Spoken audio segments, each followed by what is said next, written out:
Et bonjour à toutes et à tous. Bienvenue pour ce second webinaire Culture Synergie sur le travail. Alors, je le rappelle pour ceux qui n'étaient pas présents la première fois lors du premier webinaire que l'Institut de l'élevage co-anime avec l'Institut Agro-Dijon et la Chambre d'agriculture de Bretagne, donc, un réseau d'une cinquantaine de partenaires de la recherche, du développement, de l'enseignement sur les questions justement de travail en agriculture. C'est le RMT Travail en agriculture et les partenaires de ce réseau, en collaboration avec l'équipe d'animation du projet Interinstitut Synergie Bio-Non-Bio, donc vous propose les différentes interventions de cette série de 3 webinaires sur le travail dans un contexte de transition agroécologique et plus largement aussi. Alors, je le rappelle, je l'ai déjà dit la dernière fois, mais que le travail est un sujet polysémique qui a donc plusieurs sens et qui peut être étudié de différents points de vue comme celui de l'organisation, les durées de travail, de la productivité, la gestion des relations et des ressources humaines, les conditions de travail, la santé au travail, qu'elle soit physique ou psychique. Et nous avons fait le choix donc d'éclairer donc 3 grands registres qui nous semblaient importants à traiter dans un contexte de mise en synergie entre systèmes bio et non bio, mettant en œuvre donc des pratiques agroécologiques ou pas. Et le premier registre, donc, se situait autour du sens du travail. C'est celui qui a fait l'objet du premier webinaire, donc, qui s'est déroulé le 15 septembre dernier avec Philippe Spoljar, qui est un psychologue clinicien et enseignant-chercheur à l'université de Picardie, et qui nous a fait part des leviers qui sous-tendent donc la construction du sens du travail des agriculteurs. Le deuxième registre, c'est donc celui des transitions professionnelles que je vais développer ici pour aujourd'hui. Et le troisième, ce sont les conditions d'exercice du travail qui seront discutées lors du troisième webinaire qui aura lieu donc le 13 novembre 2025 à 14 heures. Alors, pour aujourd'hui, nous avons le plaisir donc d'accueillir Anna Egelin de la Fédération régionale d'agriculture biologique d'Auvergne-Rhône-Alpes et Sophie Rigondeau de la FNAB, qui vous présenteront la genèse et quelques résultats du projet BIBio. Et dans un deuxième temps, Xavier Coquille de l'INRAE, donc, qui illustrera donc les questions de transition professionnelle et les nécessaires donc transitions professionnelles que vivent les agriculteurs lors de la transition agroécologique, qui ne peut être résumée donc à des changements de pratiques techniques, on va dire, mais qui fait bien référence également à une redéfinition des façons de concevoir et de penser le travail. Et sans plus attendre, je laisse donc la parole à Anne et Sophie. Mesdames, vous avez à peu près, je dirais, une vingtaine de minutes avant de passer à un petit temps de discussion. À vous la parole. Merci beaucoup. Bonjour à tous et à toutes. C'est moi qui commence. J'espère que vous voyez bien mon écran. C'est tout bon sur le partage? Parfait. OK. Donc effectivement, on va vous parler d'un projet qu'on a appelé BIBio pour bien-être en élevage bovin bio, mais pas bien-être animal, bien-être plutôt des éleveurs et des éleveuses. Projet qu'on a pu mener grâce à un soutien de l'Agence nationale pour l'amélioration des conditions de travail et puis la Caisse centrale de la MSA qui a été aussi contributrice en termes de financement. Juste un tout petit mot avant pour nous présenter rapidement. Donc, la FNAB, c'est la seule organisation des agriculteurs et des agricultrices bio aujourd'hui en France. Elle n'est pas toute jeune, elle a été créée en 1978 et donc on a des implantations territoriales dans toutes les régions et tous les départements. On est une des organisations de développement agricole avec un maillage territorial complet. On travaille historiquement dans toutes les productions. On a environ 10 000 fermes adhérentes, mais par essence, puisqu'on est en bio, on a beaucoup de fermes en polyculture élevage. Et on a différentes missions, notamment au national, des missions à vocation syndicale et un rôle classique de tête de réseau en charge de développement agricole, c'est-à-dire de mutualisation, d'échange, de montage de projets et de formation de nos réseaux. Et puis, à l'échelon régional et local, nos GRAB et nos GAB ont des missions d'accompagnement des producteurs et des productrices installés, mais aussi des porteurs de projets à l'installation et à la conversion, de réponse aux besoins de nos adhérents actuels, d'organisation de formation, de développement de la bio en restauration collective, etc., etc. L'objectif pour nous, notre objectif premier, c'est bien d'accompagner les agriculteurs tout au long de leur carrière dans la bio, à la fois en approche globale, sur les points techniques, économiques, en collectif et en individuel. On a du coup de nombreux outils et démarches, mais pas d'approche particulière centrée sur cette question du travail. Le projet Bibio, du coup, est venu pour commencer à se poser cette question des conditions de travail et de la qualité de vie au travail, à la fois dans notre métier et aussi au sein des fermes. En gros, sa genèse, elle est un peu plurielle. On a une imbrication d'objectifs qui se nourrissent les uns les autres. On a clairement un objectif, et ça, c'est la petite flèche que vous avez là. Aussi en bio, un objectif de renouvellement des générations en élevage, où on voit bien aujourd'hui que les métiers de l'élevage, en particulier bovins, sont un peu laissés de côté par les porteurs de projets à l'installation. De là venait l'idée de travailler sur la question de l'attractivité du métier d'éleveur et d'éleveuse bio. Mais pour travailler sur l'attractivité, il faut peut-être identifier, documenter des bonnes pratiques avec toutes les guillemets qu'il faut sur la question de bonnes pratiques. Pour nous, ce n'est pas des solutions clés en main qui seraient à répliquer d'une ferme à l'autre sans se poser la question de savoir si c'est aussi adapté à la ferme B qu'à la ferme A, mais d'identifier ce qui peut marcher dans certains cas avec des conditions bien données, sur les thématiques de conciliation entre exigences environnementales et qualité de vie au travail. Donc ça, c'est un peu la ligne du bas. Et pour faire tout ça, en fait, on avait besoin d'aller regarder comment aujourd'hui on travaillait cette question du travail au sein de notre réseau et donc d'outiller les conseillers et conseillères techniques qui interviennent sur la thématique élevage bovin, mais on le verra pas que, pour peut-être essayer de leur faire chausser des lunettes de travail un peu plus facilement lorsqu'ils interviennent sur les fermes et sur des sujets a priori plutôt technico-économiques. Donc de ça, on en attend aussi une amélioration des conditions de travail des éleveurs et des éleveuses bio qui sont accompagnés par notre réseau et du coup un impact positif sur l'attractivité. Et puis une amélioration finalement de la vivabilité, de la durabilité de ces fermes qui ont déjà des pratiques qui s'inscrivent dans la transition du point de vue environnemental. Mais si on tient l'économique, si on tient l'environnement d'un côté, il ne faut pas oublier l'humain. Et du coup, ça nous paraissait aussi important d'adresser cette question des conditions de travail et de la qualité de vie au travail. Je l'ai dit, hein, on a pris le parti de cibler cette question sur l'élevage bovin bio, lait et viande, allaitant et laitier, les deux. On n'avait pas restreint le champ d'investigation. Donc, c'est un projet Bibio qui s'est déroulé sur 2 ans, de janvier 2022 à décembre 2023. Et en gros, il y avait 2 grands volets. Et avec ma collègue Anne, on a pris le parti de ne vous parler que du volet 1, puisque je pense qu'on n'aurait pas tenu 20 minutes sur le volet 1 et le volet 2.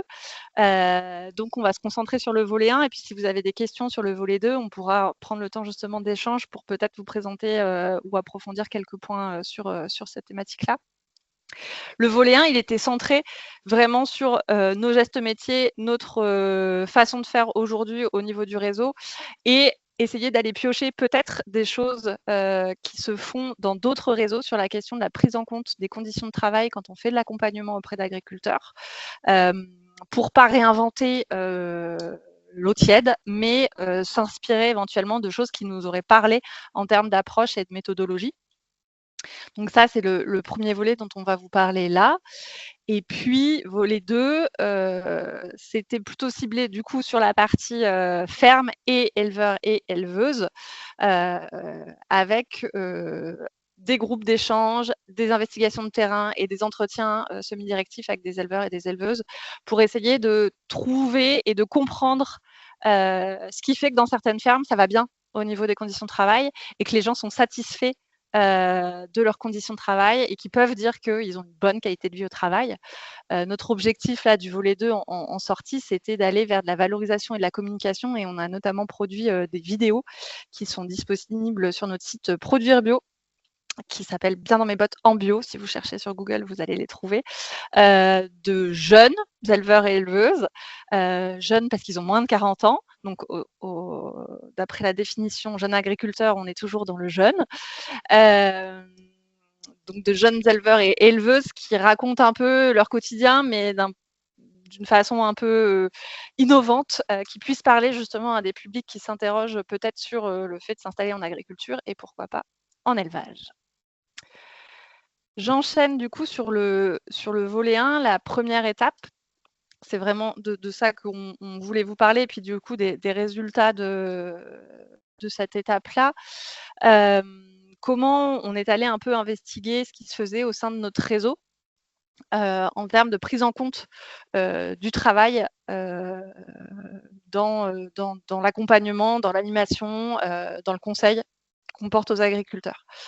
Nos hypothèses, c'était qu'on avait des notions qui étaient peu ou mal appréhendées par les conseillers et conseillères.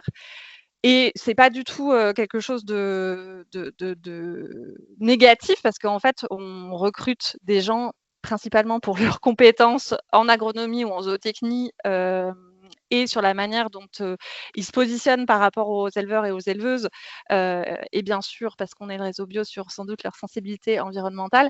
La mission finalement qualité de vie au travail, conditions de travail, elle fait pas partie a priori des premières choses qu'on regarde. Donc, c'était un peu notre hypothèse de base de dire on pense que ces questions-là vont pas être forcément très bien appréhendées par les salariés de notre réseau et du coup, plus ou moins bien prises en compte dans l'accompagnement qui est proposé auprès des agriculteurs et des agricultrices.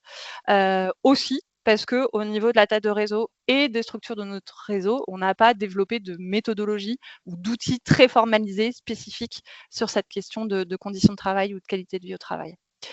Donc, on est allé tester ça auprès à la fois de conseillers et de conseillères. Donc, je ne l'ai pas dit, il y avait 5 régions engagées dans le projet. Il y avait les Pays de la Loire, la Normandie, la Bretagne, les Hauts-de-France et du coup Auvergne-Rhône-Alpes. Et donc, on a eu 15 entretiens du coup avec des conseillers et conseillères pour un peu défricher ces hypothèses-là. On a fait aussi le choix d'aller voir des éleveurs et des éleveuses qui avaient bénéficié d'un accompagnement pour avoir le point de vue un peu du bénéficiaire sur finalement quand on vient parler conversion, quand on vient parler village groupé, quand on vient parler pâturage, quand on vient parler semis sous couvert, est-ce que la question du travail, elle est abordée à un moment ou à un autre dans l'accompagnement et comment et quelles sont leurs problématiques et quels seraient leurs besoins aussi de ces agriculteurs et de ces agricultrices. Et ensuite, on a eu un partage et une analyse collective puisque ces entretiens, ils avaient été menés par des conseillers différents, d'autres personnes qui étaient impliquées dans le projet, qui pouvaient être aussi conseillers, conseillères, mais pas que. Et donc, on a eu un partage et une analyse collective pour éventuellement, du coup, identifier des premières prises de travail. Et on va vous présenter, du coup, les résultats de nos constats, en tout cas, sur ce volet-là.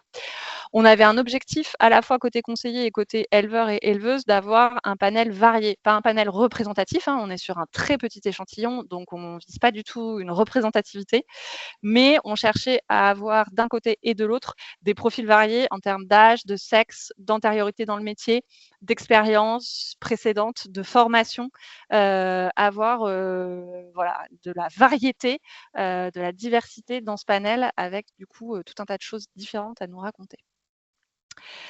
Sur les entretiens, sur vraiment la méthodologie d'entretien, c'était un peu des entretiens hybrides entre l'entretien compréhensif et l'entretien d'explicitation.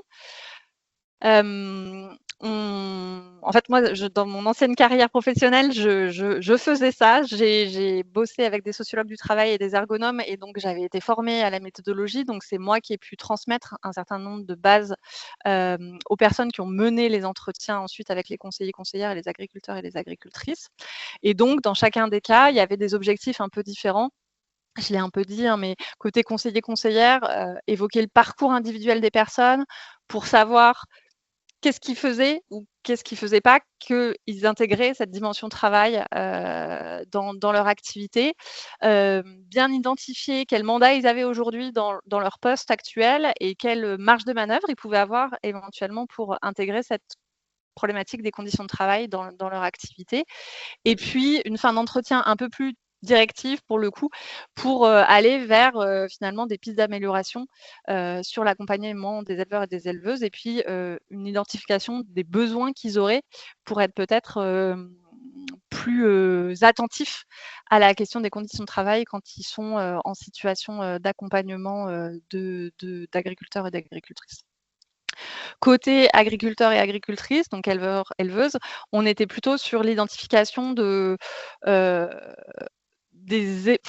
savoir si dans leur parcours professionnel, la question du travail avait pu orienter ou ils avaient pu l'appréhender dans certains choix qu'ils avaient faits en termes de pratique agricole.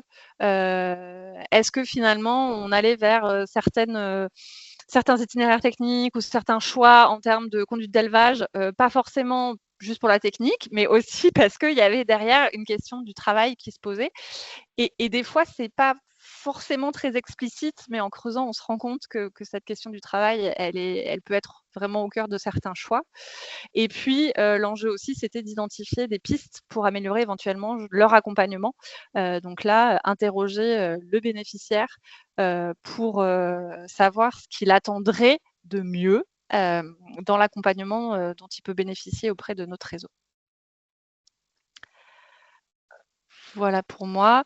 Je l'ai déjà un peu redit, hein, mais donc entretien éleveur-éleveuse, donc on avait 14 éleveurs, éleveuses interrogés, et puis vous avez là du coup le détail des critères qu'on a fait varier. Donc il y avait le territoire bien sûr, il y avait le sexe, il y avait la production.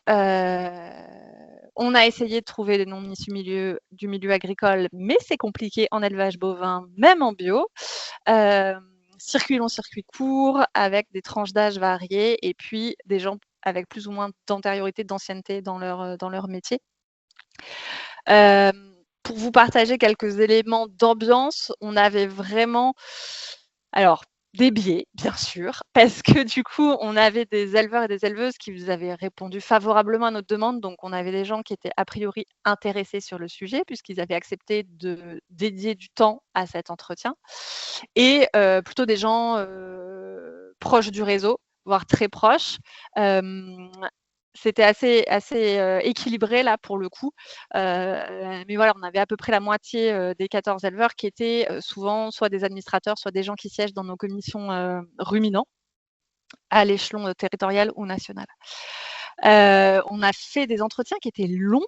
C'est vraiment le classique de l'entretien semi-directif où la personne qui est en face de vous commence à vous dire bah oui, ça m'intéresse, mais j'ai pas trop le temps. Et puis finalement, au bout de 2 heures, vous y êtes encore. Donc ça, c'était intéressant. On voyait vraiment que le sujet intéressait, que les échanges étaient fluides, et que contrairement à ce qu'on peut parfois se représenter sur l'appétence, la facilité d'aborder ces sujets de conditions de travail avec des éleveurs et des éleveuses, il n'y avait pas de difficulté avec les personnes qu'on a vues pour voilà, aborder les différents sujets, même les plus compliqués parfois.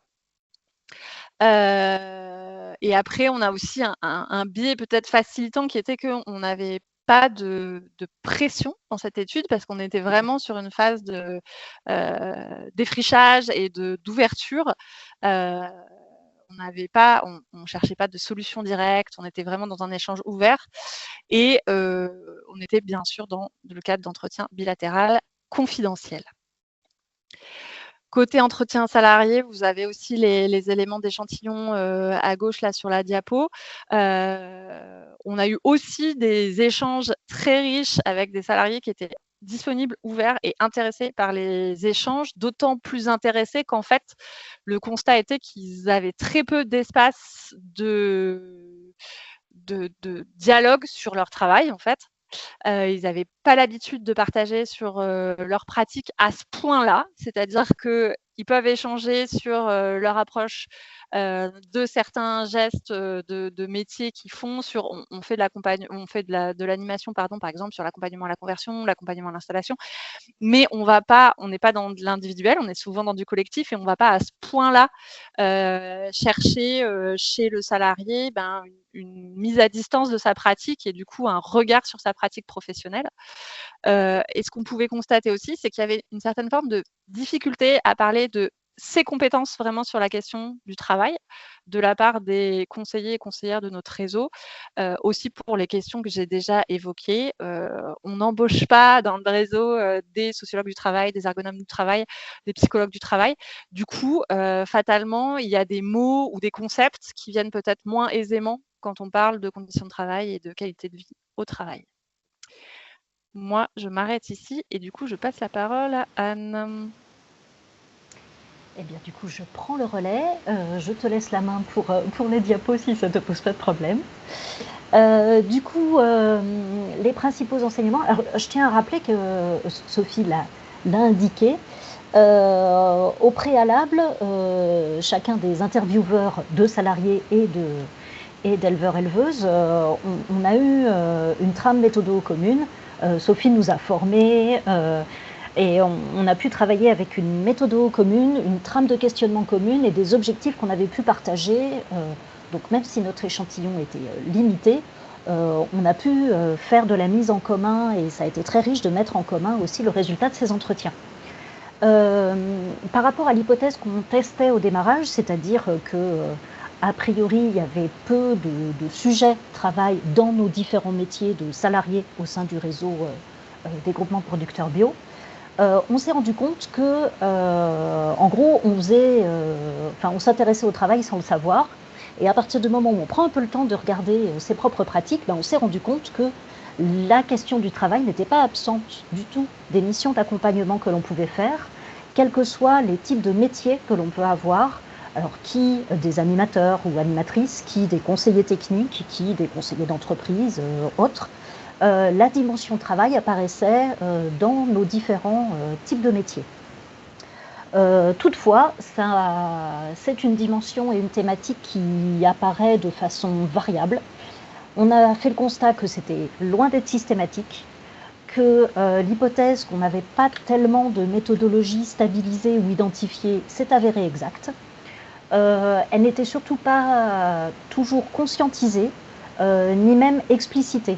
Parfois, c'est simplement en interviewant, en creusant un peu la façon de faire et les ressorts du métier des différents salariés qu'on a pu interviewer, on s'est rendu compte que, oui, il y a une dimension travail, mais tant qu'on n'avait pas pris le temps d'y réfléchir, c'était pas du tout, ça passait sous les radars. Ce qui était en revanche une quasi systématique, c'est que c'était jamais le sujet d'accompagnement central. On parlait travail, mais avec des entrées soit techniques, soit économiques, soit changement dans la structure des fermes ou à l'occasion de formations sur d'autres sujets, mais c'était rarement bille en tête avec le sujet travail. Et de la part des salariés, l'impression de devoir y aller aussi un peu sur la pointe des pieds. C'était pas perçu comme un sujet facile à aborder, en particulier parce que ça aborde quand même des conditions de l'intime de la vie des éleveurs et des éleveuses, qui la plupart du temps mêlent pas mal ce qui relève de la vie professionnelle et de la vie personnelle. Et donc il y a un peu, pas le syndrome de l'imposteur, mais en tout cas le syndrome de ne pas vouloir être trop intrusif, et donc une nécessité d'y aller vraiment avec des pincettes. Les salariés, quand on a fait la mise en commun, il en est ressorti que il y avait des moments particuliers dans lesquels on était à peu près sûr de voir la dimension travail arriver, à des moments particuliers de la vie des fermes, parce que la mise en place d'un nouvel atelier, parce que l'arrivée d'un nouvel associé, parce que un changement majeur technique dans le fonctionnement de la ferme. C'était aussi systématique sur des fermes dites particulières, parce que dans le fonctionnement du système, la dimension travail est incontournable, par exemple en cas de transformation à la ferme ou de vente directe. Quand il y a aussi des demandes explicites de la part de producteurs, d'éleveurs ou d'éleveuses, à l'occasion aussi d'un changement technique, par exemple, changement de type de traite, passage de la bitraite à la monotraite, par exemple, du coup, forcément, la question du travail s'invite. Beaucoup en off ou dans des moments informels, à l'occasion de formation, une visite en visite de ferme, au moment des repas, lors des formations. Et puis, quand on déploie aussi des outils ou des projets particuliers, notamment au sein du réseau FNAB, on a un outil qui nous permet de creuser un peu et de calculer, d'accompagner les éleveurs et les éleveuses dans la construction de leur prix de revient. Et là, forcément, la rémunération du travail apparaît. En autre enseignement, côté salarié, initialement, l'approche était souvent limitée à la question quantitative du temps de travail, mais on s'est rendu compte que les uns et les autres, on avait une appétence particulière à une approche un peu plus qualitative. Et pour le coup, tout le travail de recherche un peu auprès de nos petits camarades et partenaires qui se sont déjà beaucoup penchés sur l'appréciation du travail et la méthode pour l'accompagnement pour une meilleure qualité de vie au travail, nous ont énormément inspirés. On s'est rendu compte on parlait souvent du travail via l'approche globale, mais qu'il nous manquait jusqu'à présent quand même un cadre d'analyse clair et un manque de concept, entre guillemets, dans le sens où on ne partageait pas forcément ni les mêmes nomenclatures, ni les mêmes approches. Et du coup, le projet nous a été particulièrement utile, là aussi, pour se construire une culture commune et d'élargir un petit peu notre champ d'investigation. Quant aux enseignements issus des différents entretiens avec les éleveurs et les éleveuses, alors là, on n'a pas été déçus en termes de toutes les approches possibles et imaginables autour du travail ont été abordées avec énormément de fluidité et de spontanéité de la part des éleveurs et d'éleveuses. Donc des dimensions quantitatives, qualitatives, qualité de vie au travail, autonomie décisionnelle également qui rentre aussi beaucoup dans la qualité de vie au travail psychologique. On n'a pas identifié de spécificité. Je vous rappelle qu'on a traité, donc on a interviewé autant des éleveurs laitiers que des éleveurs allaitants.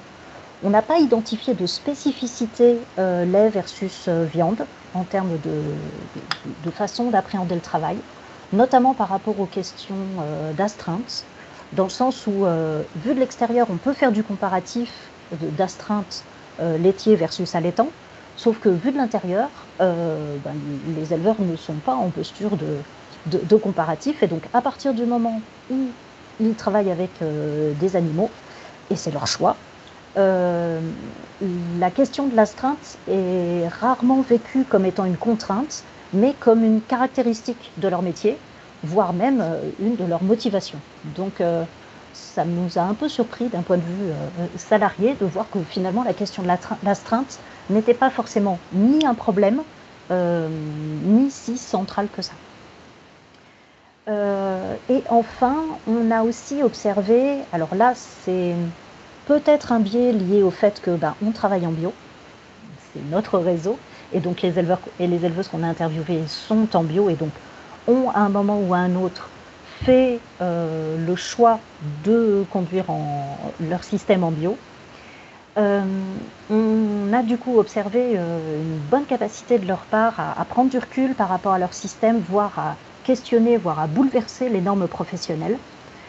Alors, on pose l'hypothèse que les bio étant quand même dans le paysage agricole plus minoritaire et ne font pas partie du modèle dominant, le principe de questionner les normes professionnelles est plus intégré et en tout cas on suppose que ça leur pose moins de problèmes. Ils ont déjà fait leur coming out en passant en bio ou en assumant le fait de produire bio et donc du coup ils ne sont pas à une transgression professionnelle près, on va dire.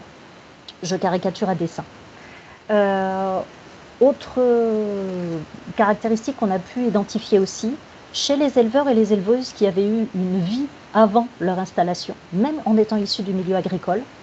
La plupart du temps, ça leur facilitait la vie pour prendre du recul par rapport aux normes professionnelles liées au temps de travail et à l'organisation du travail. Et en particulier quand ils ont eu une vie professionnelle dans des secteurs pas du tout liés à l'agriculture, eh bien le fait d'avoir des horaires dédiés à l'activité professionnelle, même agricole, ça leur pose nettement moins de problèmes et ils envisagent tout à fait d'avoir des vacances, d'avoir du temps libre, d'avoir des week-ends. Et donc, ils intègrent ça plus facilement dans leur système. Je te propose de passer directement au livrable parce que je vois le temps qui file. Tout à fait. Alors du coup, de nos cogitations diverses et variées, on a beaucoup débriefé sur les entretiens, on est allé chercher des tas de ressources à droite à gauche, notamment on s'est beaucoup inspiré et on a fait des entretiens avec des experts, notamment issus du RMT Travail, notamment dans le cadre du projet Transae, auprès de tas de réseaux divers et variés. Et donc on est arrivé à la production d'un guide à destination des conseillers qui s'oriente, enfin qui se construit autour de 4 étapes selon la façon et la sensibilité des salariés par rapport aux questions de travail, et pour leur permettre de s'approprier facilement les questions du travail, quelle que soit la façon dont le travail apparaît dans leur mission. Donc, s'ils ont besoin simplement d'être sensibilisés au sujet ou d'avoir besoin d'orienter des questionnements de groupes ou d'individus, donc d'éleveurs, éleveuses, s'ils ont besoin de répondre à des premiers besoins ou s'ils ont besoin de monter carrément fortement en compétence et de quasi maîtriser le sujet. Plus proposer également dans le guide un petit kit de secours clé en main s'ils doivent du jour au lendemain faire une intervention d'urgence auprès d'un collectif.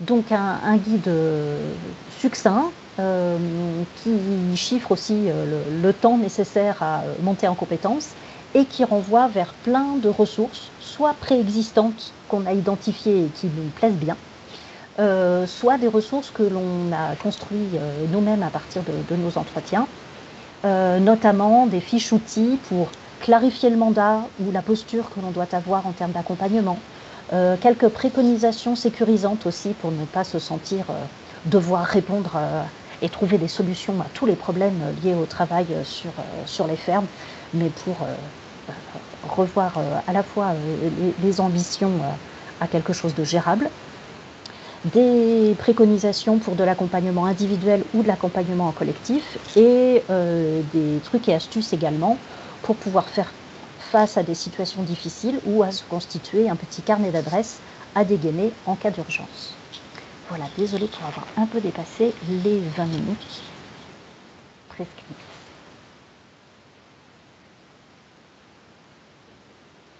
Merci beaucoup à toutes les deux. Et sinon, Sophie, je te repasse la parole pour introduire Xavier. Oui, donc bon, n'hésitez pas quand même à poser des questions le temps que j'introduis Xavier, qui, j'ai vu, était arrivé. Donc, c'est très très bien déjà.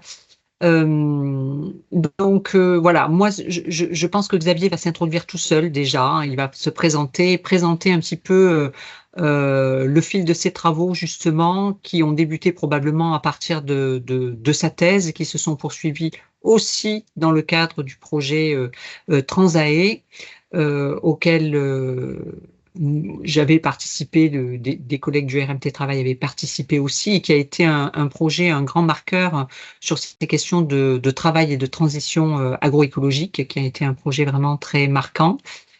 Et simplement dire que Xavier allait introduire donc son propos sur les questions de transition agroécologique, de transition professionnelle dans la transition agroécologique. Ça fait beaucoup de transitions, mais elles sont nécessaires les deux.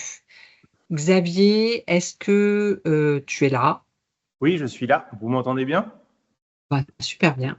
Merci. Et puis, en fait, je trouve que ça va faire le lien avec ce qui a été présenté auparavant, dans la mesure où on va parler de transition professionnelle et tout un questionnement qui nous a amené à proposer un certain nombre d'outillages et en fait, vous avez tout à l'heure, Anne a fait part du projet Transae, qui est un des éléments qu'on a beaucoup mobilisé dans le cadre des travaux.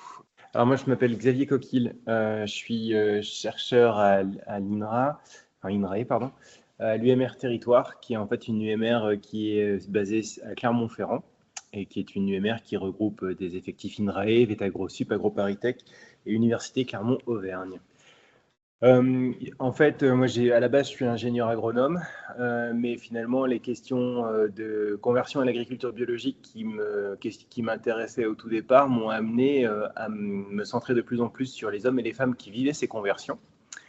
Ça m'a amené à faire ma thèse et l'inscrire ma thèse en sciences sociales en ergonomie plutôt des approches développementales des individus. Donc, c'est une ergonomie qui flirte et qui mobilise beaucoup de concepts de la psychologie développementale. Donc, c'est ça dont il va être question là. Moi, j'ai proposé une intervention avec beaucoup d'illustrations. Donc, j'espère que je ne serai pas trop long et n'hésitez pas à me couper, m'arrêter ou à me faire signe à un moment donné s'il y a des questions en cours de présentation. Là, l'idée, en fait, ça va être de parler des transitions professionnelles des agriculteurs et des agricultrices. Donc, avec une idée centrale, si on doit en retenir quelque chose de cette présentation, c'est vraiment le message central sur lequel on a travaillé et sur la base du travail qu'on a réalisé au cours des 15 dernières années, c'est vraiment de se dire que, en fait, on ne peut pas envisager les transformations de l'agriculture uniquement comme un changement de pratique. Ça engage beaucoup plus les personnes que cela, et que du coup, en fait, c'est un changement de façon de faire, un changement de façon de penser, et tout ça dans un environnement socio-professionnel qui est assez normatif et qui, du coup, doit aussi évoluer pour les agriculteurs et les agricultrices qui vivent ces transitions.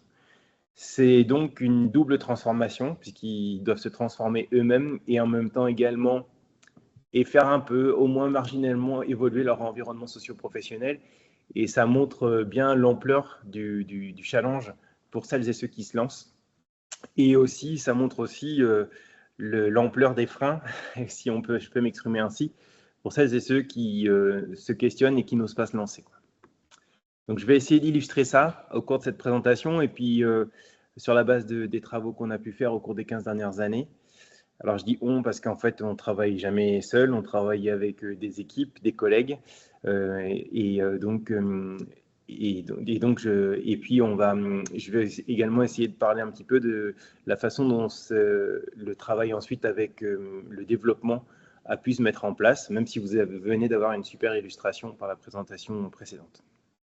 Donc, à partir de quelle situation est-ce que je parle et à partir de quelle situation est-ce qu'on propose des théorisations de la transition professionnelle? En fait, au cours des 15 dernières années, avec mes collègues, et notamment particulièrement avec Jean-Yves Pailleux d'INRAE, avec Marianne Serre également d'INRAE, et puis notamment avec Sophie d'IDEL, on a beaucoup travaillé avec les CIVAM. Moi, j'ai travaillé avec les CIVAM sur les transitions vers des systèmes économes et autonomes, c'est-à-dire vers des systèmes dans lesquels les gens font le choix d'utiliser beaucoup moins d'intrants et du coup d'essayer de travailler plus sur les potentialités agronomiques du milieu et de la valorisation de ces potentialités agronomiques du milieu sans forcément utiliser des artefacts chimiques. Et donc, voilà, c'est la définition un petit peu de base. Ces systèmes-là, finalement, ça renvoie à la définition de base de ce qu'on appelle l'agroécologie dans dans la définition politique qu'en faisait Stéphane Le Foll lorsqu'il était ministre de l'Agriculture, c'est-à-dire remplacer les capitaux par de la nature et donc remplacer des intrants par un certain nombre de processus biologiques. Mais en fait, cette transformation-là, on va voir que ça amène autre chose que de la transformation de pratique. C'est pas juste je range le semoir à engrais et je range la cuve à phyto. En fait, ça génère évidemment, comme vous le savez tous très bien, des changements beaucoup plus profonds. Donc en fait, on s'est beaucoup intéressé à ces changements-là avec des agriculteurs et agricultrices qui étaient plutôt volontaires. Plus tardivement, il y a quelques années, on a commencé avec mon collègue Jean-Yves Pailleux à beaucoup s'intéresser au changement chez des gens qui n'étaient pas volontaires pour le changement. C'était un changement contraint. Et on a beaucoup travaillé cette question-là avec le réseau Solidarité Paysans. Et on va aussi tout à l'heure essayer d'aborder la question chez des gens qui, à un moment donné, même si c'est une très faible minorité, des gens qui ont à un moment donné fait un tour en situation d'économe et autonome et qui sont revenus à une situation hétéronome, enfin, ou une situation où ils consommaient des intrants. Parce qu'en fait, c'est une étude sur un tout petit nombre d'agriculteurs, parce qu'ils n'ont pas été faciles à trouver. Et en fait, c'est une étude qui nous a permis de consolider un certain nombre de résultats. Donc, j'essaierai de vous en parler aussi. Avant de commencer à parler de ce qui se passe chez les individus, chez les agriculteurs et agricultrices, et la façon dont on l'a théorisé, moi, j'aurais voulu un petit peu parler du contexte socio-professionnel extrêmement normatif. Ça, c'est la théorie qui a été travaillée notamment par Stassart et Stillman sur les verrouillages socio-professionnels. Alors, c'est Stassart et Stillman qui l'ont beaucoup travaillé sur les filières bovines en Belgique, notamment sur le blanc-bleu belge. Et après, en fait, en France, ça a aussi été travaillé, notamment par Jean-Marc Ménard, sur les verrouillages socio-professionnels et les verrouillages socio-techniques à la qui empêchent finalement ou qui limitent la possibilité de faire de la diversification en système de grande culture. Donc, je voulais vous en parler pour deux raisons. Déjà, pour illustrer un petit peu ces verrouillages socio-techniques. Et une deuxième raison, c'est aussi pour illustrer le fait que finalement, les agriculteurs font l'objet d'une prescription toujours très diffuse. Alors, dit autrement, voilà, ça c'est le blanc-bleu belge tel qu'on le connaît. Et en fait, ici, c'était une aubaine à l'époque où il est apparu, puisque c'était une tare génétique dans les années 50, qui finalement a permis globalement d'isoler et d'introduire cette tare génétique qui est le gène QLAR dans la majorité des races bovines, à viande, et qui a été une vraie aubaine pour les filières à l'époque, puisqu'enfin ça permettait de valoriser et de faire de la musculature hyper intéressante. Mais en fait, cette apparition de tare, elle a transformé complètement le milieu et elle a transformé également les métiers des personnes qui interviennent chez les agriculteurs et ça a également transformé le métier d'agriculteur lui-même. Donc en fait, des agriculteurs, des vétérinaires, des bouchers ont mis en place des pratiques ad hoc et en fait, ça a aussi transformé les habitudes de consommation puisqu'en fait, les gens se sont habitués à une viande tendre et maigre. Et donc, ça a fait évoluer tout un dispositif sociotechnique autour de cette race, puisque en fait, la sélection animale, les modalités d'alimentation, favorisant plutôt des aliments concentrés assez élevés pour favoriser et stimuler cette croissance rapide du muscle. Et ça a fait évoluer, par exemple, la pratique de la découpe en boucherie en Belgique, puisqu'en fait est apparue la découpe qu'on appelle la découpe anatomique, avec l'isolement de différents muscles au couteau, pour aller vers une découpe un peu différente de la viande. Ce qu'on veut dire par là, c'est que finalement, ce système-là, il a été hyper intéressant. Il a généré, par l'introduction de cette anomalie génétique, ça a généré des transformations hors normes. Mais qu'en fait, ça a aussi des inconvénients. C'est que ça a mis en place des systèmes spécialisés en système hors sol, une très grande dépendance des antibiotiques, puisque les animaux sont en césarienne quasi systématique, parce que les mises bas naturelles sont impossibles. Il y a une forte dépendance à l'importation de concentrés, du fait que ce sont des systèmes très intensifs au niveau production et croissance. Et puis, ça a généré une désarticulation entre agriculture et élevage, comme tous les systèmes intensifs et hors sol, puisqu'en fait, du coup, ça permet d'augmenter les chargements par l'importation extérieure, sauf que les lisiers et les fumiers restent sur place. Ce qu'on essaye de dire par là, c'est que finalement, les agriculteurs, via la confortation de cette anomalie génétique et le fait qu'elle ait fait bouger tout un régime sociotechnique, on est devenu dépendant de cette innovation génétique. Lorsque, dans ces systèmes-là, on propose du coup d'aller vers l'agriculture biologique, en fait, on se retrouve dans une situation de dépendance totale vis-à-vis de cette race et de cette anomalie génétique, puisque en fait, la consommation d'antibiotiques qu'elle exige empêche la conversion à l'agriculture biologique, ce qui a amené à devoir réfléchir à ces verrouillages sociotechniques. Et donc, en fait, on voit que l'enjeu est très, très fort, puisqu'on pourrait imaginer que la conversion à l'agriculture biologique ne concerne que l'agriculteur, mais ici, c'est tout un système sociotechnique qui mérite de bouger. Si l'agriculteur fait le choix d'aller envers et contre tous vers l'agriculture biologique, vous voyez bien, en fait, que non seulement il doit faire un changement personnel très, très fort, mais en plus, il doit s'extraire d'un système qui était jusqu'alors très confortable, qui lui permettait en fait et qui prescrivait finalement son travail, puisque son travail était prescrit par tout un réseau d'acteurs qui s'étaient adaptés à cet animal et cette anomalie génétique. L'idée, en fait, via cette présentation, c'était donc d'évoquer l'idée qu'il y a une prescription diffuse, même si l'agriculteur est son propre chef.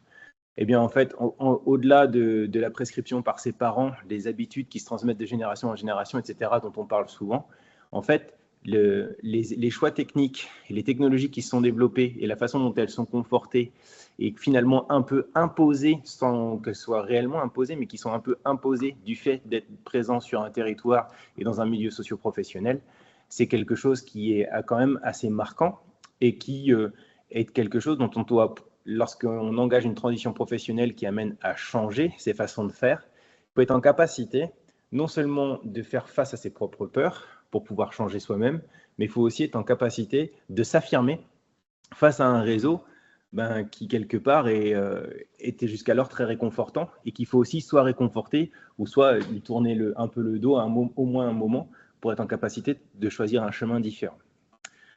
Donc, moi, je parle de double transformation, une transformation personnelle et une transformation socio-professionnelle. Maintenant, si on s'intéresse plus particulièrement à ce qui se passe en termes de transition professionnelle chez les agriculteurs, en fait, comment est-ce qu'on s'engage dans les changements de façon de faire et de penser? Alors, on va partir d'un exemple qui est issu d'une personne qui a intégré les réseaux CIVAM dans les années 90, quoi. Et en fait, qui était un agriculteur en polyculture élevage laitier, et qui s'est installé en GAEC avec ses parents dans les années 80, avec un système qui était zéro pâturage, avec des animaux tout le temps en intérieur, et puis des cultures qui étaient essentiellement consacrées à la culture de vente, et puis une partie en culture fourragère qui était ensilée, soit en ensilage d'herbe, soit en ensilage de maïs, et complémentée avec des protéines venant de l'extérieur. C'était un système qui était hyper courant localement, animaux en stabulation libre avec alimentation en libre service au silo de maïs et au silo d'herbe et distribution de l'aliment par le DAC. Donc sur le plan du travail, en termes d'astreinte, c'était quand même quelque chose de très confortable, etc. En fait, la personne dit qu'il s'était installé comme ça parce qu'il ne s'était pas posé la question de s'installer autrement. En fait. Que la bonne agriculture, c'était une agriculture productive et selon les normes locales, et qu'en fait, on a continué de faire comme on savait faire jusqu'alors. Et puis en fait, des problèmes de santé sont apparus sur les animaux. Lui, il le dit en disant que ses vaches avaient du mal à véler. Et en fait, lui, il s'est dit, on savait que les vaches qui n'avaient pas d'or, c'était pas le top. Donc on s'est dit que si elles avaient du mal à véler, elles étaient probablement pas assez musclées. Donc il a commencé à réfléchir et à se dire, ça vaudrait le coup de semer une prairie à la sortie de la stabule. Il y avait 70 vaches, histoire qu'elles puissent aller se dégourdir les jambes et faire du sport, quoi. Concrètement, c'était ça l'idée.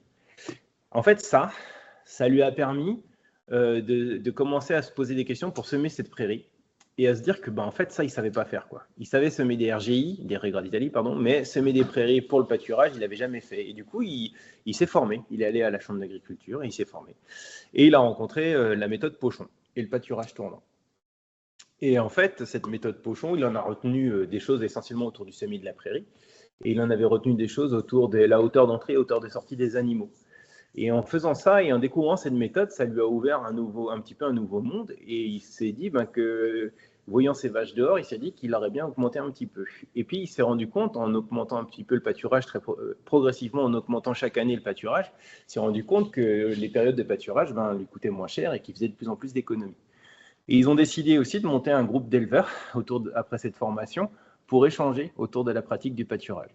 Et donc, ils se sont progressivement et collectivement créé une expérience, ils se sont confortés, et ça leur a permis de prendre de la distance vis-à-vis des recettes, et le pâturage, parce que le pâturage, ça a amené à être sans cesse en remise en cause dans la mesure où chaque jour, en fonction de la pousse, il faut savoir s'adapter. Ce raisonnement-là, cette méthode de fonctionnement, les échanges entre collègues, ça les a amenés à se rendre compte progressivement que sur le pâturage et sur le troupeau, ils commençaient à gagner de l'argent parce qu'ils en dépensaient moins, mais que sur leur grande culture, ça restait compliqué.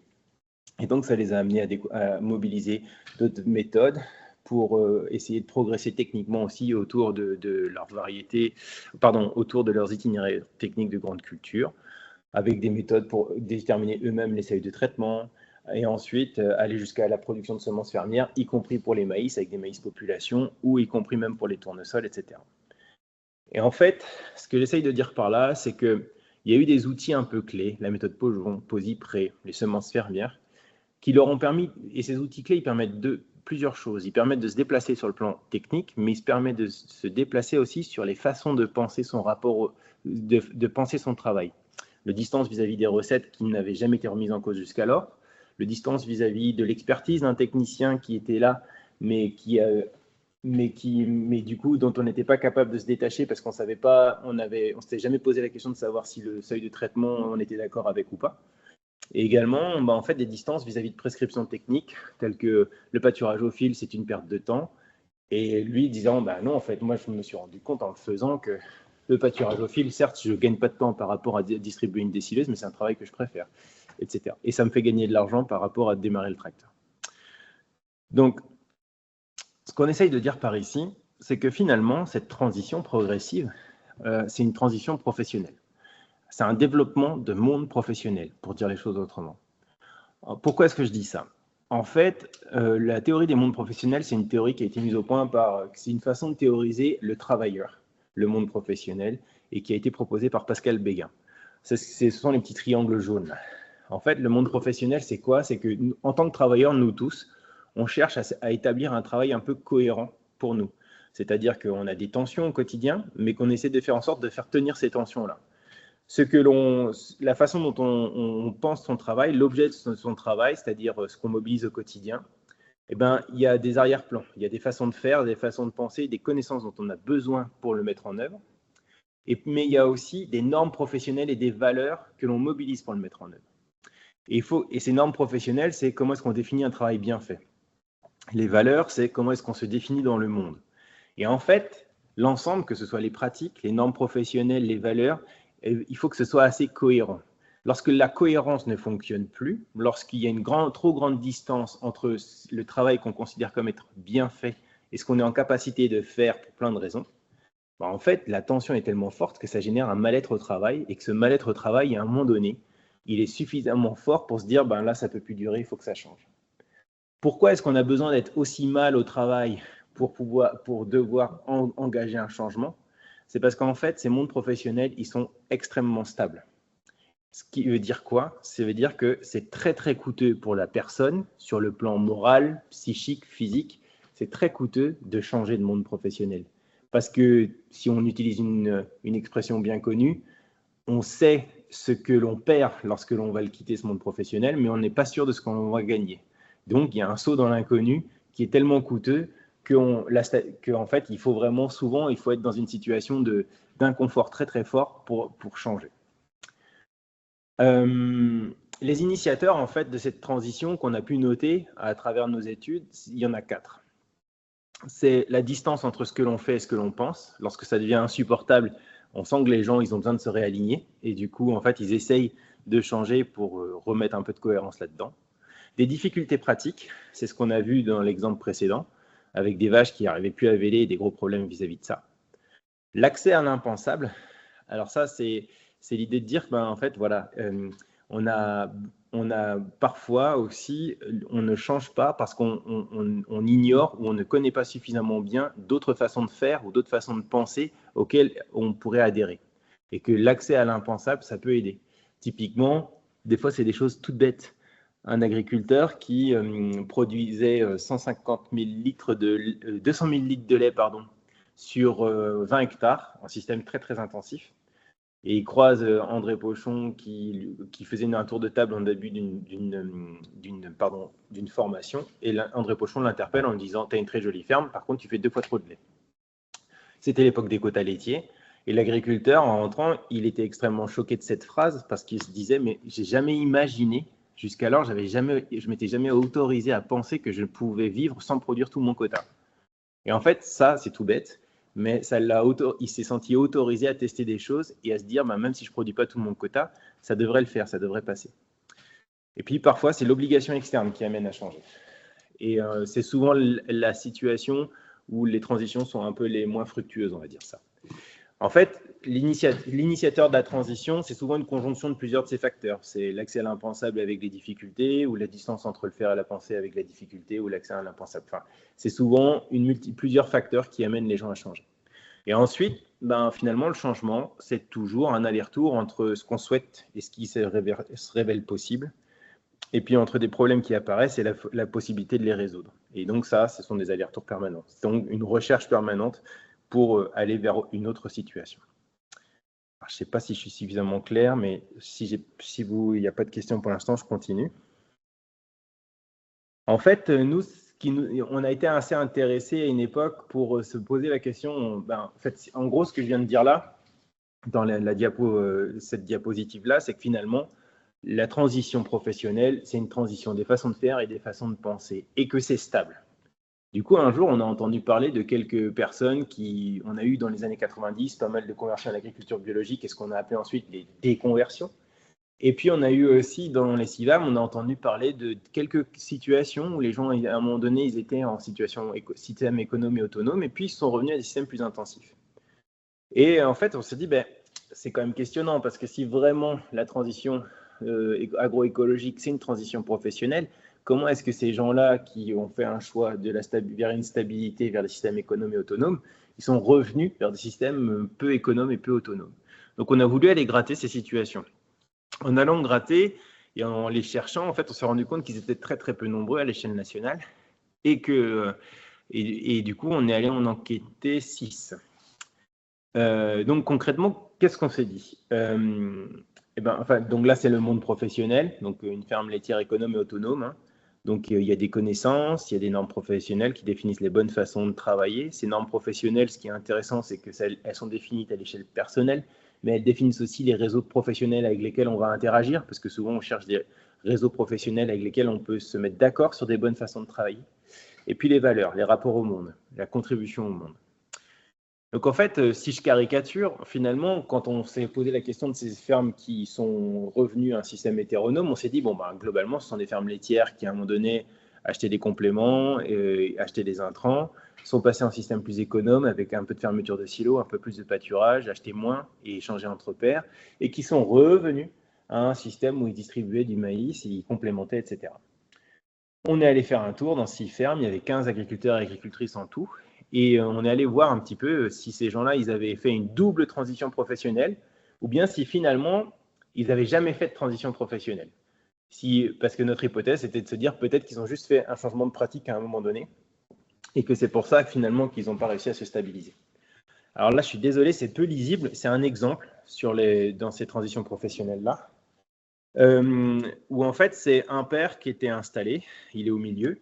Il a créé une ferme de polyculture élevage laitière et productive avec une conduite assez intensive des cultures et des vaches, et il avait des difficultés de trésorerie.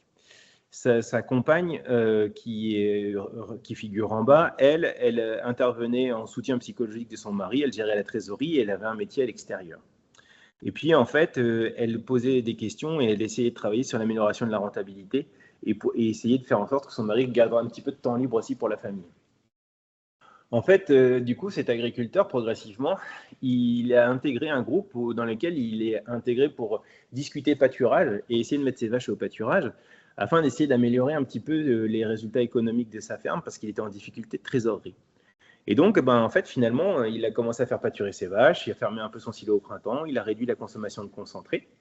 Et puis, il avait réduit son travail sur le troupeau durant les semis de printemps, ce qui l'intéressait pas mal. Et il s'est engagé dans le légume industrie sous contrat en plus, du coup, parce qu'il libérait du temps. Et du coup, il vivait dans 2 mondes très différents. Le monde des CIVAM pour la partie pâturage, et puis le monde du légume industrie avec une délégation totale de la décision aux techniciens de l'entreprise, puisque c'était des légumes sous contrat et c'est une forme d'intégration assez forte, quoi. Et il vivait ça assez confortablement. Et en fait, est arrivé son fils sur la ferme. Et son fils, en fait, il est arrivé sur la ferme avec des normes professionnelles assez différentes, avec l'envie d'avoir du lait par vache, l'envie d'avoir au minimum 100 vaches laitières, et puis un plan de bâtiment idéal en tête qu'il souhaitait assez rapidement mettre en place. Alors, je caricature pas en plus là, hein, qu'il souhaitait assez rapidement mettre en place pour pouvoir réaliser son projet. Et puis, il était aussi très marqué par l'idée qu'en fait, il fallait du coup que ça produise vite et tout de suite. Et il avait monté un projet d'installation sur cette base-là. Ça a amené à faire des choix assez rapides, assez radicaux, avec un papa et une maman qui souhaitaient faire en sorte de se mettre dans une logique de poursuite de leur activité, mais de transmission aussi. Et donc, avec l'idée de le laisser se réaliser et que c'était un peu plus son projet que le leur. Et donc, ils ont constaté et ils lui ont donné de la liberté pour pouvoir mettre ça en place. En fait, cette transition un petit peu rapide a amené à enlever tout le pâturage, à sortir finalement le père de la situation un peu économe et autonome dans laquelle il s'était mis, et puis à se replier, du coup, à se retirer de la conduite des vaches et à aller plus sur les grandes cultures. Le fils, lui, a continué, puis en fait, sont arrivés très très vite des soucis économiques, parce que techniquement, ça avait du mal à suivre, cette transition rapide, et puis parce que en fait, les coûts engagés étaient très très élevés, et que les modalités de contractualisation du lait étaient peu élevées à l'époque. Donc ça a amené une très grande tension dans le collectif, et ça a amené aussi à devoir assumer des investissements assez forts. Donc au moment de l'enquête, c'était en plein questionnement, et le fils commençait à réaliser où il en était, mais avait un petit peu du mal à lâcher du côté de ses normes professionnelles, c'est-à-dire autour de la façon de se réaliser, 100 vaches, du lait par vache, au moins 24 litres de lait par vache et par jour, sinon en fait il n'avait pas l'impression de traire. Et puis en fait, il était en train de se dire qu'il allait remettre du pâturage, mais du pâturage intensif, parce qu'en fait il y avait aussi moyen de le faire. Donc en fait il y avait la nécessité, la volonté un petit peu de ne surtout pas se dire qu'on allait faire comme ça avait été fait auparavant par le père, parce qu'en fait, on allait faire mieux. Et donc, il y avait sous-jacent un conflit intergénérationnel qui était un peu présent, mais qui était étouffé par la volonté de la mère de mettre de l'huile dans les rouages pour faire en sorte que les deux générations cohabitent et arrivent à travailler ensemble. Je ne sais pas si je suis très clair, mais vous me le direz. Ce que je veux dire de manière plus générale sur ces cas de transition abandonnés, c'est que finalement, dans toutes les situations qu'on a pu voir, sur les 6 fermes, eh ben en fait, on a une seule ferme où il y avait 2 actifs, où les gens ont vécu une double transition professionnelle. Je ne vais pas la détailler ici, mais ils ont été économes et autonomes, ils ont été intensifs, économes et autonomes, et ensuite, ils ont commencé à faire de la transformation fromagère, et pour des raisons structurelles, eh ben, progressivement, ils ont réintensifié sans s'en rendre compte, et du coup, ils ont rechangé de monde professionnel. Et par contre, dans les 5 autres fermes et les 13 actifs qu'on a pu voir, en fait, ce n'étaient pas des transitions professionnelles qui avaient eu lieu lors du passage au système économe et autonome, mais c'était juste des changements de pratiques passagères et des normes professionnelles qui étaient restées très ancrées dans un... Et en fait, ce moment de transition vers des systèmes économes et autonomes, pour eux, sur le plan des normes professionnelles, était très compliqué parce qu'ils ne se retrouvaient pas dans les normes professionnelles de l'économie et de l'autonomie, que ce soit en termes de productivité, en termes de modalités d'interaction entre professionnels, etc., etc. Et du coup, en fait, ils se retrouvaient un peu en tension, et ce qui veut dire que finalement, leur changement de pratique est devenu très fragile parce qu'ils n'arrivaient pas à habiter de manière cohérente ce monde-là. Dit autrement, ils sont tous passés par une étape dans laquelle ils fermaient le silo, ils pâturaient plus, ils achetaient moins, ils échangeaient entre pairs. Mais ils étaient en tension vis-à-vis des normes productivistes, ils étaient en tension vis-à-vis d'un idéal économe productif qui empêchait de penser l'adaptation au milieu. Ça, c'était des gens qui voulaient à tout prix faire du système économe et autonome, mais que ça crache quand même. Et comme ils n'y arrivaient pas, et ben en fait, ils vivaient ça comme un échec. Alors, j'arrive pas à lire à cause de ma tête. Je ne sais pas si je peux déplacer ma tête de là. Si, hop. C'est des personnes qui étaient en tension vis-à-vis de la belle ferme aussi, parce qu'en fait, ils n'arrivaient pas à se réaliser dans ces systèmes économes et autonomes. Ça ne correspondait pas exactement à leur idéal professionnel.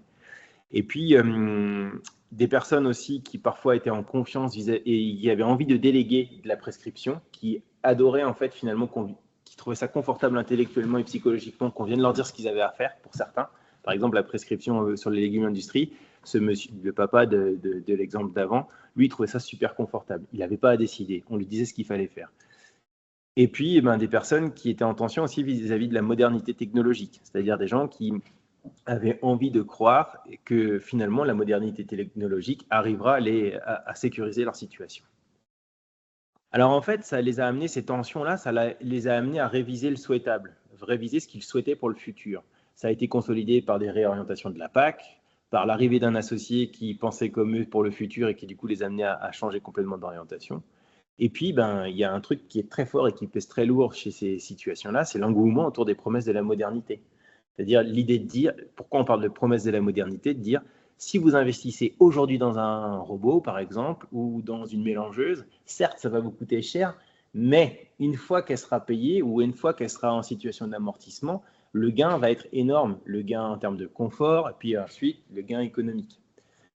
En fait, ce qu'on a vu dans toutes ces situations-là, c'est que ce sont des personnes qui ont investi, qui ont réintensifié, mais qui ont un temps de travail qui a beaucoup augmenté parce que ça a nécessité des augmentations de volume pour réussir à amortir ces matériels-là, qui parlent tous de tensions, pas forcément de difficultés, mais au moins de tensions économiques qui sont exacerbées parce qu'ils ont pris un risque financier et que du coup, il y a une certaine crainte. Et puis, ils nous parlent aussi de pression des voisins, notamment autour de l'utilisation des phytos. Et puis, ils parlent aussi du fait qu'ils ont quand même connu une autre période avec une autre trésorerie. Et en fait, ils nous parlent aussi de tensions autour des projets futurs parce qu'il y a du débat dans leur collectif. Ce que j'essaye de dire par là, du coup, finalement, cette étude, elle nous conforte dans l'idée que la transition professionnelle, c'est vraiment un changement de façon de faire et de penser. Et que lorsqu'on accompagne uniquement sur les changements de façon de faire, en fait, ça peut être assez fragile et ça peut aussi générer une forme de tension chez la personne parce qu'il va avoir des nouvelles façons de faire, mais ces façons de penser seront restées ailleurs et il y aura un certain malaise pour réussir à trouver de la cohérence là-dedans. Alors du coup, finalement, autre chose que je voulais dire, c'est que les transitions professionnelles, c'est au carrefour du professionnel, du personnel et de l'intime. Ici, en fait, on voit en fait que dans les différentes situations qu'on a été amené à travailler dans le cadre notamment des projets de recherche-action avec les CIVAM, les conseillers, les animateurs CIVAM, ils ont été amenés à nous ramener des situations d'intervention très variées. Et à chaque fois, on se retrouvait dans des situations où, pour aborder la question du travail, il fallait aborder la question du personnel, voire parfois même de l'intimité des couples, parce qu'en fait, c'était central dans la façon de pouvoir démêler les problématiques de travail au sein du collectif.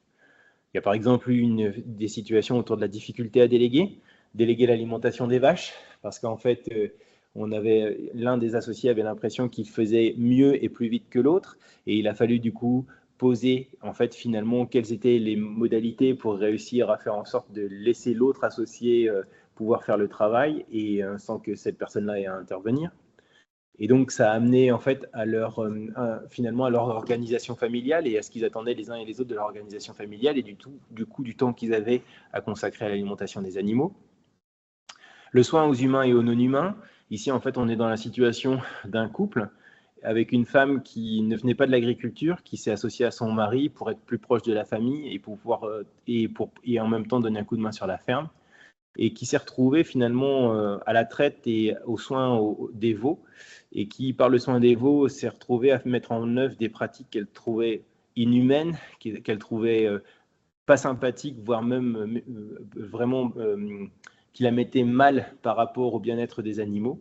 Et par ce questionnement-là, en fait, elle a commencé à introduire ce questionnement-là auprès de son mari. Elle a découvert par des formations et des groupes d'échange qu'on pouvait faire autrement. Et elle s'est retrouvée à vouloir faire différemment sur la ferme et à devoir aussi accompagner son mari pour l'amener à réfléchir et à poser d'autres façons de faire sur la ferme. Alors qu'elle n'était pas légitime, puisque au départ, elle n'était pas agricultrice et que lui l'était. Donc, je passe les détails, mais voilà. Équilibre entre vie professionnelle et domestique. Là, on a affaire typiquement à un couple où elle veut s'installer sur la ferme en mettant en place un atelier. Lui est déjà sur la ferme. Lui, il est surinvesti au travail et elle, du coup, doit forcément prendre en charge la majorité du travail domestique et familial. Et elle le vit très mal. Et du coup, il y a une nécessité de poser les choses pour qu'elle puisse investir aussi sur la ferme et sur son atelier spécifique. Et donc ça nécessite de poser les choses, y compris du point de vue du travail domestique et du point de vue des enfants, parce qu'en fait, son investissement sur la ferme nécessite un moindre investissement de son mari sur la ferme et un plus grand investissement aussi sur la sphère domestique et familiale, parce que sinon, en fait, elle ne pourra jamais se libérer suffisamment de temps et de disponibilité pour s'investir sur la ferme. Là, il y a aussi tout un travail qui a été fait dans le cadre sur l'émancipation d'une personne vis-à-vis de son entourage familial. Il était dans une situation où il n'arrivait pas à s'extraire des coups de main à donner à son frère et à son père, qui l'enfermait aussi dans un système technique familial. Et il a fallu qu'il réussisse par l'accompagnement à s'émanciper un petit peu des réseaux d'entraide avec son père et son frère pour pouvoir lui-même faire son propre chemin et ses propres choix. Je vais très vite, vous m'excusez, je crois qu'il ne me reste plus beaucoup de temps. En fait, une dernière chose, c'est finalement accompagner les transitions professionnelles par quoi ça passe. Et là, je me retrouve complètement dans ce qui a été dit tout à l'heure. C'est passer de l'évolution des pratiques et de l'accompagnement des pratiques des agriculteurs à l'accompagnement des personnes. Et en fait, et la raison pour laquelle je me retrouve complètement dans ce qui a été dit tout à l'heure, c'est que finalement, c'est un changement de métier pour les conseillers et les animateurs. Et que donc, en fait, faut partir de là où en sont les conseillers et les animateurs pour voir comment est-ce que ça peut évoluer. Et s'ils le souhaitent, évoluer, évidemment. Alors, ça, je vais la passer. C'est une diapositive qui a été faite par Romain Diolo des CIVAM et qui montre en fait en quoi est-ce que le réseau CIVAM a évolué du fait de l'intégration de cette problématique travail comme une entrée dans les fermes en fait. Mais j'en parlerai pas aujourd'hui. Nous, en fait, ce qu'on retient de tout ce travail-là et du travail qu'on a fait dans les dispositifs de recherche-action avec les CIVAM, avec Solidarité Paysans, c'est que finalement, à chaque fois, on met en place des dispositifs où on part des questions des agriculteurs, mais aussi des questions des animateurs et des accompagnateurs et conseillers qui accompagnent les agriculteurs. Nous, en tant que chercheurs, on n'a pas de mandat à aller travailler à l'accompagnement des agriculteurs. Par contre, se questionner sur les difficultés, les tensions qui traversent les conseillers et les accompagnateurs qui interviennent auprès des agriculteurs, ça nous semble pertinent parce que c'est une façon d'engager des dispositifs de recherche-action qui vont ensuite perdurer lorsqu'on ne sera plus là. Et voilà, donc en ça, je me retrouve complètement dans la démarche de partir des pratiques d'accompagnement qui ont été engagées dans l'exemple précédent. Et l'autre, donc ça, c'est du point de vue des dispositifs, et du point de vue en fait de la formation, on voit bien en fait que, comme ça a été dit tout à l'heure, il y a un manque criant d'outillage pour pouvoir, qui est exprimé par les accompagnateurs et les conseillers, qui sont souvent des gens qui viennent de la formation agronomique et en fait qui ne savent pas trop comment prendre en charge la composante humaine. Et donc, là, en fait, moi, je suis associé à une formation avec CIVAM et avec une psychologue du travail. On a élaboré en fait vraiment une formation sur la base en mobilisant plein de cadres théoriques qui permettent de questionner le travail vécu par les agriculteurs et agricultrices et qui permettent de questionner, de formaliser et en vue de commencer un accompagnement avec eux. Cette formation-là, il y a 6 cadres, je ne vais pas les détailler, mais tout ça pour dire qu'on commence aujourd'hui à avoir un outillage et qu'on essaye de travailler dans le cadre d'une formation pour que les accompagnateurs et les conseillers soient moins démunis dans le cadre d'accompagnement auprès des agriculteurs et agricultrices sur les dimensions humaines. Et merci de votre attention. Eh bien, merci beaucoup pour cette intervention très riche. Je regarde s'il y a des questions. Alors, il y Il y en a a une petite Oui. Vas-y, Cécile. de la part de Carité Herbin. Donc, c'était dans l'ensemble de votre déroulé, notamment sur les exemples que vous avez pris sur les études que vous avez menées, voilà, chez les agriculteurs, agricultrices qui étaient sortis des systèmes autonomes. Est-ce que vous avez identifié des différences de genre, notamment, entre, voilà, au sein des exploitations que vous avez pu enquêter? Différence de genre pour le chef d'exploitation, pardon, c'était précisé. Alors, pour cette étude-là, non. En fait, par contre, ce sont des collectifs masculins, uniquement. Mais non, ça me revient. Et par contre, on a fait une étude dédiée au genre. Donc, deux des exemples, que j'ai mobilisés sur la convergence, l'idée finalement, une des difficultés qu'ont les conseillers et les accompagnateurs pour aborder le travail, c'est que finalement, on rentre dans l'intimité ou dans la vie personnelle des gens. Et ça, en fait, on a beaucoup travaillé, notamment sur des collectifs dans lesquels c'était les femmes qui venaient questionner finalement les choix techniques qui étaient faits sur la ferme. Voilà.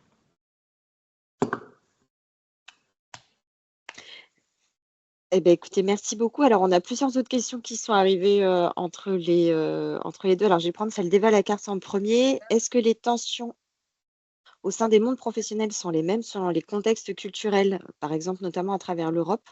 Est-ce qu'il existe des variants ou des situations où certains axes de tension sont plus développés?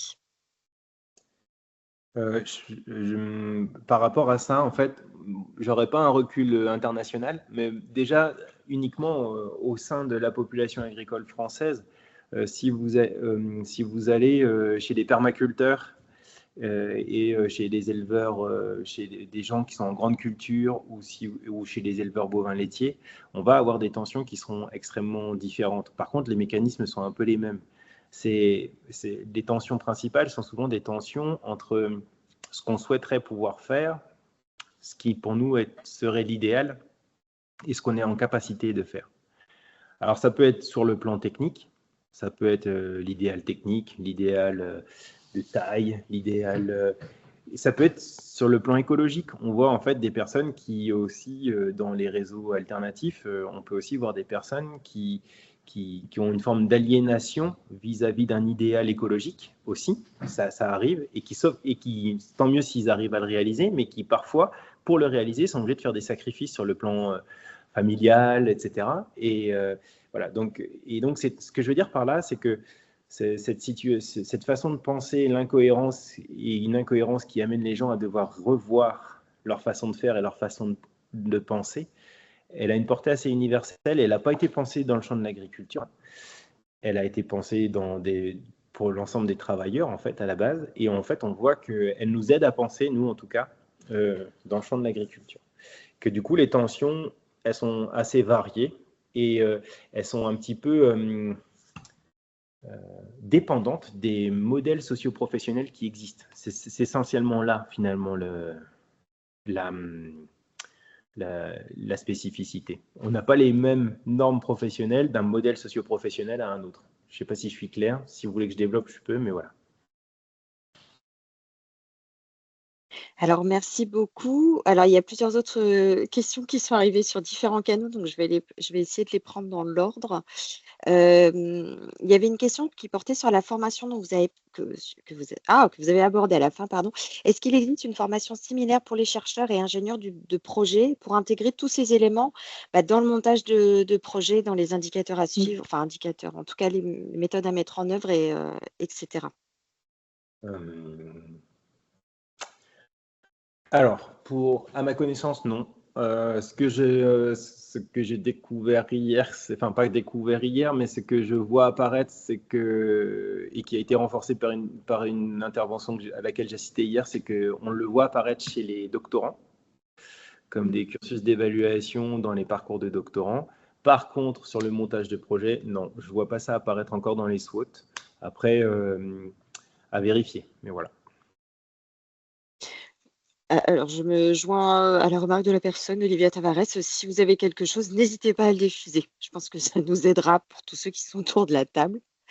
Et il y avait une question, donc cette fois-ci de Bastien Dallaporta. Quelle diffusion de ces travaux et outils dans les réseaux de conseil et accompagnement, mais autres que ceux que vous avez visés, que vous avez cités en premier?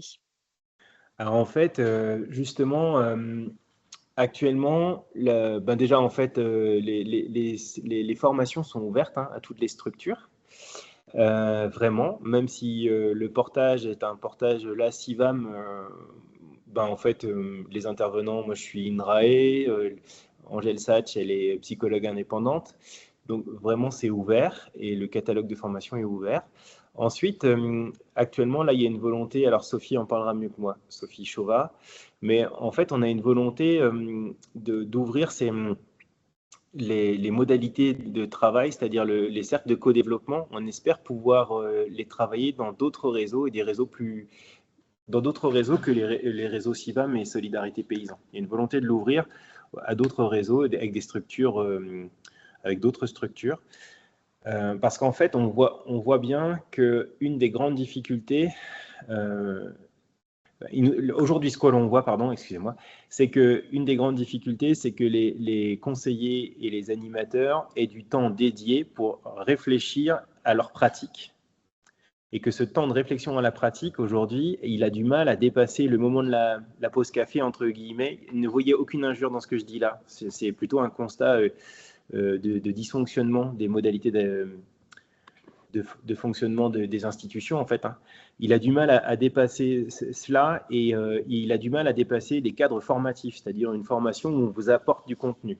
Donc, on propose une formation parce qu'il y a des contenus qui sont disponibles, mais en fait, ce qui nous semble le plus pertinent, c'est d'avoir des moments qui puissent être balisés pour que les gens puissent échanger sur leurs pratiques d'accompagnement et voir comment ils peuvent se décaler. Donc, c'est ce qu'on appelle un peu les cercles de co-développement.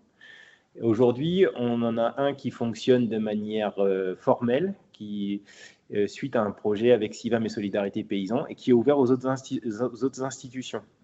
La MSA y participe parfois, certains techniciens et conseillers de la MSA, des conseillers de chambre d'agriculture y participent parfois. Et là, il y a un projet de CASDAR qui vient d'être reçu, qui est le projet CAPT, et qui vise aussi à ouvrir, en fait. Parce qu'en fait, l'idée, c'est d'essayer de trouver des sous, en gros, pour que les gens soient autorisés formellement à consacrer un peu du temps à réfléchir à leurs pratiques avec des collègues. Je ne sais pas si leurs pratiques d'accompagnement avec des collègues. Voilà. Tout à fait. C'est parfait, c'est bien. Eh ben, merci beaucoup. Et il y avait Stéphanie qui voulait poser une question, donc je te laisse la poser en direct. Ouais, merci. Moi, j'ai posé la même question la dernière fois, mais en fait, donc nous, on n'est pas des acteurs du conseil, on est des acteurs de la R&D. Et de fait, moi, je suppose que dans la manière dont on travaille et dont on construit des connaissances et dont on les diffuse, on va véhiculer certaines normes et qui peuvent être d'ailleurs différentes au sein des instituts dans lesquels on se trouve en fonction de nos parcours, etc. Et en fait, la question que je me pose, c'est comment on peut tenir compte de tout ce que vous nous avez présenté, nous, dans nos métiers, en fait, quel impact ça peut avoir dans nos métiers. Enfin, pour moi, je trouve que ça en a forcément. Mais en fait, quand on va produire typiquement une fiche technique et qu'on va donner des indicateurs de performance, eh ben, on se place dans une certaine norme. Et comment on donne des billes aux ingénieurs de nos structures pour qu'ils arrivent à prendre du recul justement par rapport à cette norme, de manière à offrir aux conseillers, aux agriculteurs qui peuvent prendre connaissance des outils qu'on propose, qui peuvent prendre du recul par rapport à ça, en fait, cette espèce de périmètre dans lequel chacun se situe. Voilà, je ne sais pas si ma question est claire. Si, c'est très clair. Alors en fait, moi j'ai envie de dire que nous sommes profondément des êtres sociaux et que en fait on se reconnaît en groupes sociaux à travers ces normes. En fait, ces normes elles sont vitales en fait pour pouvoir se reconnaître les uns les autres, pour pouvoir changer d'appartenance, se distinguer, etc. Donc je ne sais pas si on peut défaire ça ou voilà, ou si il faut le déconstruire parce qu'en fait, par contre, moi, il me semble que ce qui est intéressant, c'est lorsque l'on voit que la norme est en train de prendre le pas sur d'autres composantes qui empêchent la personne de vivre de manière avec du bien-être, c'est d'être en capacité de le questionner et de l'inviter à prendre du recul là-dessus. Et encore une fois, là, dit comme ça paraît simple. Mais on a des situations où, en fait, ça devient très difficile. Je peux vous donner un exemple peut-être que j'ai croisé il n'y a pas longtemps. C'était dans le cadre de la formation au travail, la dernière. En fait, on a un support qui est une ferme qui accepte de nous accueillir. En fait. Et en fait, on a été accueillis par des gens qui étaient super bien dans leur basket, mais qui souhaitaient être finalement ils étaient en train de prendre sur leurs épaules le poids d'être les représentants de la ferme idéale, économe et autonome dans leur localité. Et du coup, en fait, dès qu'une innovation apparaissait dans leur réseau d'appartenance auquel ils adhéraient, en fait, ils souhaitaient la mettre en œuvre pour être au top du top. Et donc, en fait, c'était renforcé parce que finalement, il y avait plein de portes ouvertes qui se faisaient chez eux. Parce qu'en fait, ce qui était hyper valorisant pour eux, qui les renforçait dans une position. Par contre, ça commençait à nuire à leur vie de famille, à leur capacité à vivre une vie sereine, parce qu'en fait, il n'y avait plus de place pour autre chose que pour ça. Et ça commençait à avoir un impact très fort sur le couple. Mais c'est extrêmement compliqué parce qu'en fait, professionnellement, ils s'y retrouvaient, mais personnellement, c'était en train de commencer à se fendre, en fait. Et donc, vous voyez ce que je veux dire, c'est que tout ceci, c'est extrêmement ambivalent, extrêmement ténu. Et donc là, en fait, à pas être brutal et dire, en fait, vous n'avez pas à porter ça sur vos épaules, ça ne servirait à rien. Et donc, la question, c'est de savoir comment est-ce qu'on accompagne pour se dire qu'ils n'ont pas besoin d'être dans un idéal type. Et d'ailleurs, c'est même pas une question de besoin, c'est comment est-ce qu'on les amène à déconstruire le coût de cet idéal type pour leur famille et de se dire que finalement, s'il y avait un processus à rééquilibrer, quelles seraient les concessions qu'ils seraient prêts à faire sur cet idéal? Je ne sais pas si je suis clair. En gros, on produit tous des normes, on en a besoin pour se retrouver les uns vis-à-vis des autres. Et après, la question du travail, c'est une question qui n'est jamais résolue, en fait, parce que c'est un équilibre toujours instable. Et l'accompagnement, c'est d'essayer de faire en sorte d'accompagner les gens pour trouver un équilibre vivable pour chacun d'entre nous, quoi. Je sais pas si je suis très clair, hein, mais Si, merci beaucoup. Je vois que Anne, tu as levé la main aussi. Oui, c'était pour aller exactement dans le même sens que ce que vient de dire Xavier. Je pense qu'en gros, ne serait-ce qu'à partir du moment où tu te poses la question, Stéphanie, tu as déjà un bout de réponse. C'est-à-dire que tu es déjà en train d'identifier qu'au-delà des normes professionnelles ou des références qu'il y a pu avoir, elles sont forcément, pas neutres, 2, à relativiser en fonction des objectifs et des valeurs à qui elles s'adressent. Et à partir du moment où on prend toujours le temps de dire, attention, est-ce que les normes qui sont proposées ne laissent pas des éléments sous les radars, en particulier par rapport à ce qui est le moteur humain de la ferme et de l'éleveur, de l'agriculteur, de l'agricultrice, de l'éleveuse à qui on s'adresse. Si c'est en phase avec ces valeurs, c'est lui qui fera son choix. Si c'est pas en phase, attention, petit point sur le frein, entre guillemets, pour prendre le temps de questionner avant tout les valeurs et le référentiel que le producteur ou la productrice veut utiliser pour choisir après dans quel champ de normes professionnelles on va aller creuser pour continuer à l'accompagner.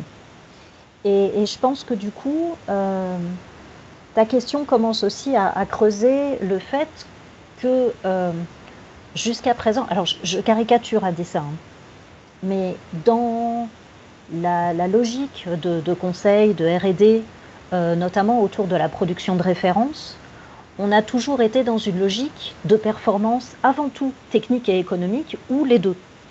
Et la dimension humaine, et surtout par rapport, pas forcément quantitative, mais sur la qualité de vie au travail, a très longtemps est passée sous les radars. Et on commence un petit peu à l'aborder en termes de résilience, de robustesse, où forcément il y a une dimension humaine aussi. Mais je pense que c'est important de remettre l'humain au cœur du fonctionnement du système et de penser aussi performance humaine dans le sens, est-ce que je suis en phase avec les valeurs quand j'essaie d'être hyper technique, pour oser questionner l'impensé, comme ce qu'évoquait Xavier tout à l'heure.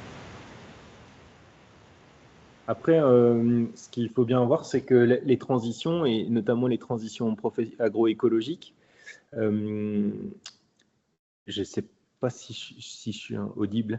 En fait, étant donné que ça, évidemment, ça embarque un certain nombre de normes professionnelles, etc., c'est vrai qu'une des façons l'accompagnement, pardon, pour être plus clair, l'accompagnement sur les transformations du travail, elles ne nous disent pas forcément qu'on va aller vers la transition agroécologique, en fait.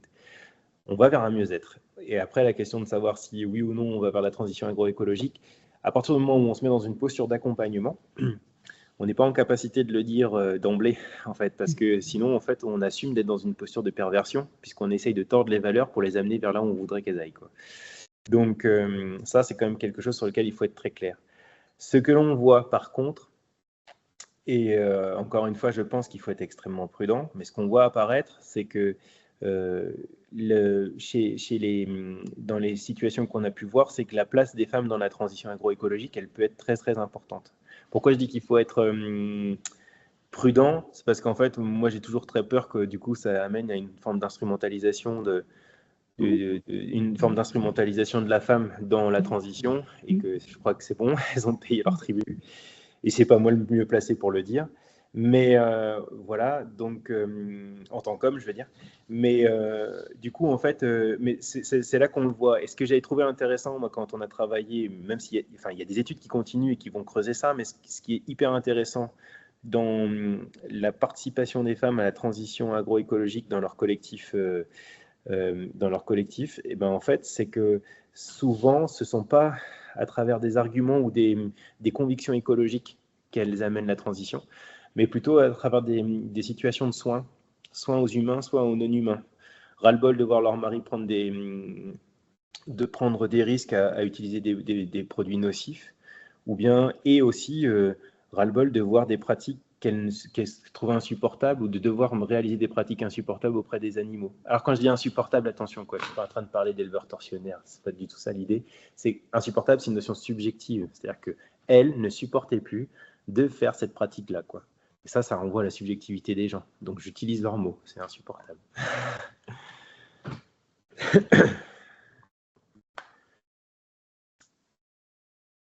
Merci beaucoup, Anne-Xavier, pour votre participation et ces échanges vraiment très, très riches.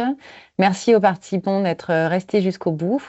Je ne sais pas si vous avez vu dans le chat au tout début, j'ai mis le lien vers le replay du webinaire précédent. Donc voilà, ce webinaire sera aussi disponible en replay prochainement.